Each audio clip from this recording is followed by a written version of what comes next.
All right, so we have this new thing. Well, fuck it, nigga. We back on this Jujutsu Kaisen, bro. Happy, what is it? Well, I tried to do this video Friday, couldn't do it.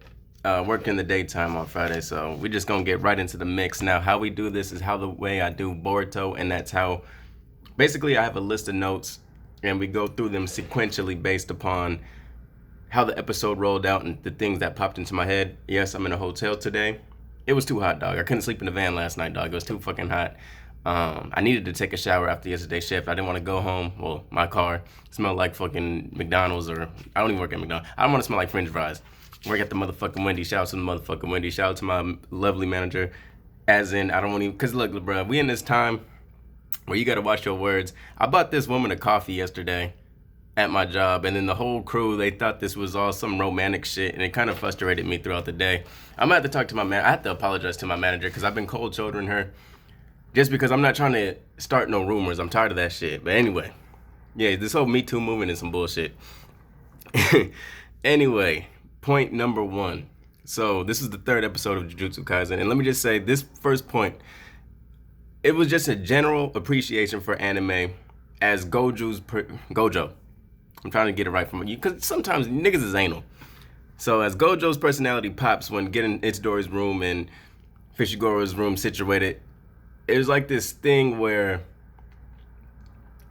in anime it's like they blend adult content with child content. They just perfectly mesh with each other. And I don't mean like fucking sexualizing it or not, anything like that. It's just like, in reality, as you grow as an adult, you kind of get forced to act a certain way, be more professional, and you kind of get enslaved to that idea of what is mature and what isn't. However, when you get these adult situations and you animate them and you, I don't know, man, it's just like there's still this childlike energy. And even in the cartoon or anime like Jujutsu Kaisen, where the content is like I said, focused on death, focused on, they even cuss in this shit. So it's like, it's almost like a more honest version of reality, because like, come on, as adults, motherfuckers still have a child inside them, you know? Point two. So there's this model hustler in Tokyo, right? He's trying to chase down these girls and shit, talking about I take pictures of you and shit. But I want to say thank you to that dude, because my last time I did a Jujutsu Kaisen video, I was just saying, bro, like, the woman that they chose, Nobora, she ain't that cute, bruh. And this nigga had to break her the news, like, dog, I'm looking for bad bitches.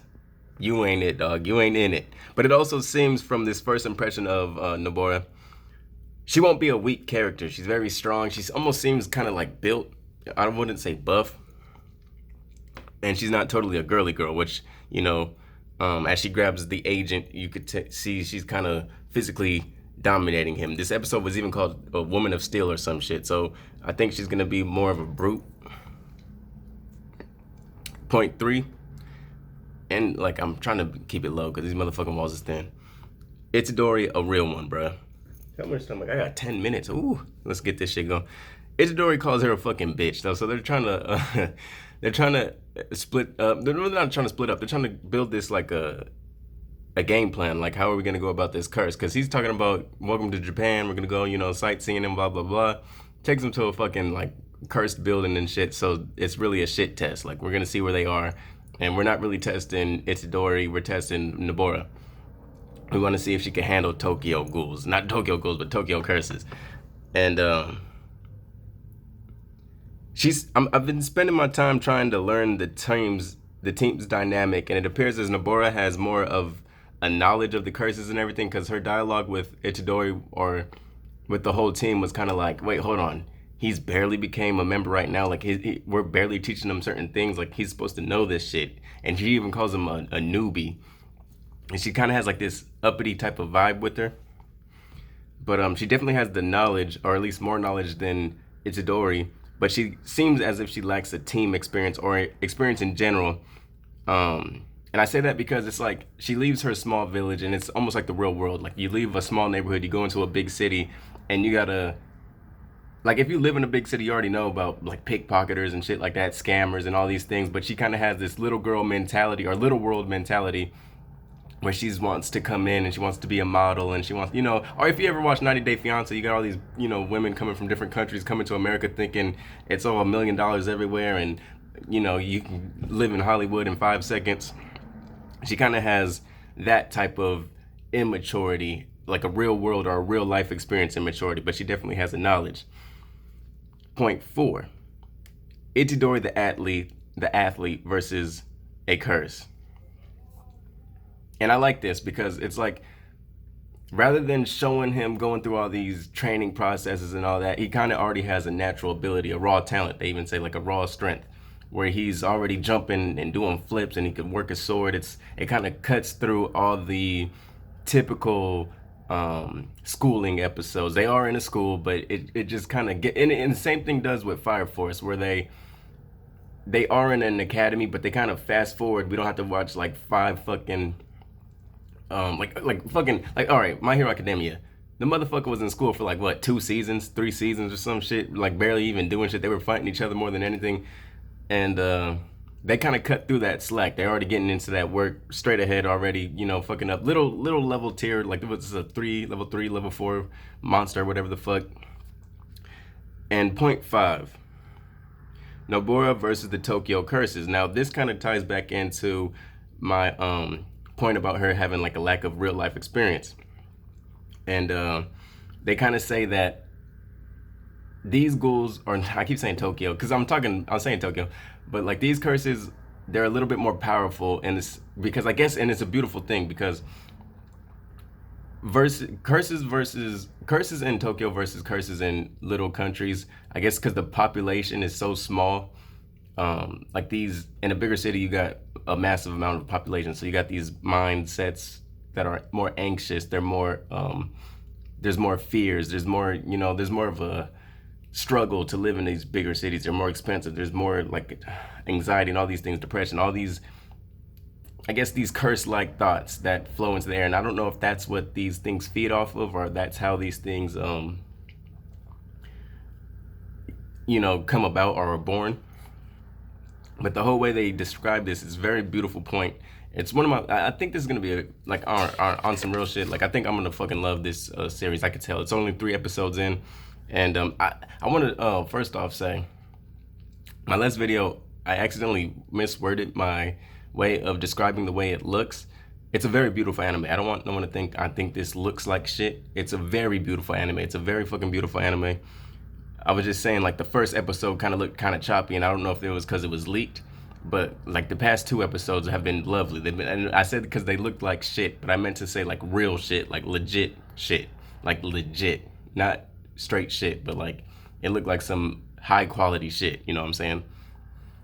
And I don't mean shit as in like some high quality weak stuff. I'm just trying to make that as clear as possible. Shit as in just thing. Point 6. I like Nobara's psychological design. Now, as we see her in action, I start to like her more. Because as the first impression, I'm like, all right, bitch, take it easy, take a chill pill, dog. But the way she's designed, it's almost like she's a mixture of like both feminine and masculine. She's like a mesh. Even her tools, like a hammer and nails, kind of like a man's type of thing. Like, that's some man shit, quote unquote. But she also has these dolls, and even on her hammer, it's like there's like a little heart design on it. She still, thinks about girly things like beauty and all that, but she's a tough person. It's like a mesh. It's like she's not on any level of extreme. She's not a fucking, I don't want to say lesbian. Like, she's not a fucking butch. She's not a butch, or she's not a fucking princess. She's just a beauty. I would say maybe like Sarada. And I don't want to, keep comparing and contrasting to different animes. I got 4 minutes left before I have to clock out, or not clock out, but check out. On to my point 7. The intelligent curse and the kid hostage. Now, at this point, I wanted to write down like my point, but it was just kind of like, oh, I was too glued to the situation. I was like, dog, are they gonna kill kids in this motherfucking anime? But he just, like a weak ass little curse, puts like his nail to the neck and kind of starts slashing it. I'm like, dog. Like, this is where I was on the edge of my seat, y'all. I was like, yo, how fucking real are they gonna get with this shit? Are there gonna be some baby killers in this motherfucker? And that's my thing, because usually when they add kids into any type of show, I'm iffy about it, because usually they're always a liability. and they always last the longest in the series. It's like, motherfucker, if you don't kill this motherfucker off or something, like, let this nigga die. If there's a kid in it, if I ever create a show and there's kids in it, they're gonna die. At least like there's gonna be possibilities of kids dying in anything I write or create. But and then on to point 8. Oh, and then the intelligence thing. That's I want to touch back on to point 7. It's like that was another thing. It's not just their strength and their numbers that increase when you get into a more highly populated area, but it's also the way they, I guess, think, the way they operate. So Nobara was saying this is a weak curse, and it knows that. It's intelligent because rather than going face to face with me, it's taking a kid as a hostage and using that as a strength. On the point 8 though, she was like, yo, fuck the youth. I thought she was gonna be like, yo, dog, fuck this kid. If I die, the more logical thing is for me to survive. If the kid dies, I stay alive. But if I die, we both die. So, hey man. But she does end up surrendering, puts her things down. I'm sorry, dog. I'm operating off Mike and Ike's and water right now, dog. Like, I didn't even get my breakfast in me yet. It's already almost 11. But let me just move forward into, and then also, like, Itadori ends up punching a hole through the wall, saving that little fiasco of a thing. But the straw doll, point 9, back to the feminine shit. So she also has dolls, but the way she uses it is beautifully. I don't know if she, like, stuck the curse with something previously. I think when she first shot the nail, I don't even know how that happened, really. I think some way, somehow, she already shot the nail through a curse, and maybe another one spawned, or it was the same thing, or maybe the curse was using puppets themselves. But she ends up pulling out her little thing, her little doll, and impales it like some voodoo shit, which also kills the curse, which was dope. Like the fights, we're 3 episodes in, and we've seen at least 2-3 good like fist like action scenes already. We like, it's beautiful, and these aren't anything. These monsters are nothing. Wait until like some real serious shit happens, bruh. And I'm not even saying that as if I know. I'm just like, as a new fan getting into this, like, I'm looking forward to what's to come, you know? Point 10. Now, we're starting to learn more about the psychology of Nobara, as she kind of says things like, oh, I'm just here because I want to be in a big city, you know, blah, blah, blah. It's like she's really hiding the fact of her past, her painful past with her friend. I don't know what happened to her friend. She got ran out of the town or something. I don't know if she's dead or alive, or she's trying to reunite with that person. But she does have a real reason to be out and about, but she's kind of putting on this tough front. And maybe the toughness is a front. Maybe she's overcompensating for the fact that she feels a bit more weaker than she wants to. But, you know, she's pretty dynamic, and we haven't really seen too much of her. I would say she probably seems to have a little bit more depth than Itadori, and maybe it's because Itadori is still like a kid compared to her, at least. Point 11. Now, the little boy's neighborhood, this is like some little shit, but the little boy that they saved, his neighborhood, it look like Deku's, right? It looked like they live, like, it looks like he's neighbors with Deku. On to point 12.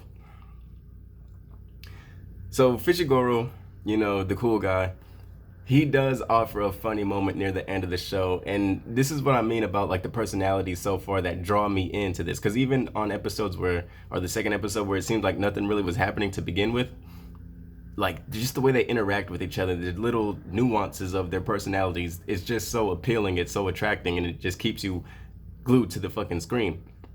But they're all talking about, hey, what do you guys want to eat? This is Goju talking. Like, he's the big, you know, he's like the sensei type dude. Where you guys want to go eat? Sushi, steak. He's just on his phone and shit, being cool. You know, being butthurt because he didn't get to join in on the mission. And then they're like, all right, guys, let's go eat. Goju, they like kind of leave him behind. Like, all right, let's go eat. And he played the back this episode. The first couple episodes, we seen him be the tough guy. We're thinking, okay, he's going to put hands on niggas. But this one, he kind of lets the other people be the stars of the show, which I think was dope. It's like they did that without totally neglecting him. They used his personality as that crutch to highlight other characters. Like, yeah, I'm in a bad mood today, y'all. Let's talk about these other guys. What are the other guys about? And it ends on a crazy ass cliffhanger. Now, this isn't the cliffhanger I was talking about, but I think now the anime is kind of making it make more sense than the manga did for me, the way it ends. But I'm gonna leave it at that. Like I said, new to the whole Jujutsu Kaisen game. Lovely day, happy Sunday, y'all. And my new philosophy now is, what's wrong with right now? On the other, like, I have Happy Sunday, That's just my Boruto shit. But what's wrong with right now is another thing I want to just start saying, because there's times where I think about the past, there's times where I think about the future, and I'm kind of in an anxious little thought about it. But when I think about right now, I say to myself, well, what's wrong with right now? Like, I'm clean, I'm about to go eat, about to upload a video that I like making. I can't really complain, bruh. So peace with that. Check out my Boruto content. I'm gonna be dropping other type of content on this channel soon. This is I Was Born a Loser. I'm that nigga. Peace.